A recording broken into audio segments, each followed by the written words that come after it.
I am Randy Bowling with Equalizer Systems, and today we're going to talk about how to manually override your Equalizer system's hydraulic pump. So if your jacks are ever stuck down, this is how you retract them. So the first thing that you'll need to do is you'll need to open up your 4 valves that operate your jack legs. To do that, you'll need an 1/8 inch Allen wrench. You put the 1/8 inch Allen wrench in the end of the hydraulic valve and you turn it clockwise. You keep turning it until it goes snug. It will turn roughly 1.5 turns to 2 full turns. Now I've already opened up the other 3 valves. So when you look at the end of the valve, you can see the set screws actually ran in. Next, after opening the valves, we need to run the hydraulic pump motor to get the jacks retracted. There's 2 ways we can do this. One, we can use a cordless drill with a 1/4 inch or 6 millimeter Allen bent. And to do this, what you do is on the very end of the motor, there's a silver sticker. You peel this silver sticker off, and underneath the silver sticker, there is your 1/4 inch or your 6 millimeter Allen.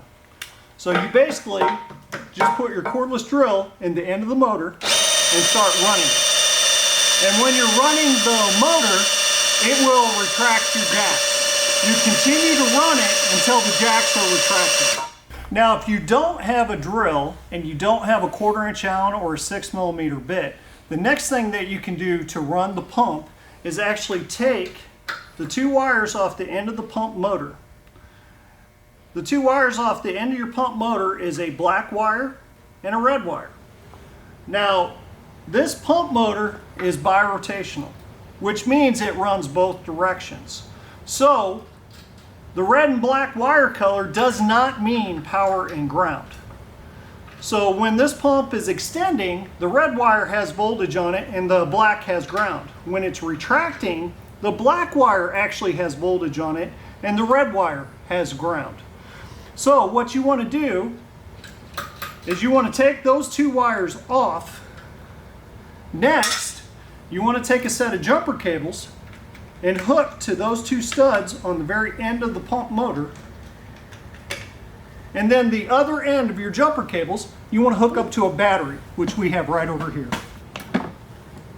So go ahead and hook up your jumper cables to your battery. And as you can hear, the pump is running. Now, if your jack legs start extending, take the jumper cables off of the battery and flip-flop your power and ground, and then hook it back up to your battery. Your pump will run the opposite direction and retract your jacks. Now, once your jacks are retracted and you're done with the manual override procedure, make sure you close the valves. And to close them, you have to turn them counterclockwise snug. And once they're turned all counterclockwise snug, you'll see how the set screw comes out pretty close to the end of the valve. So make sure you do that when you're finished. And for any other questions or information, please visit us at equalizersystems.com.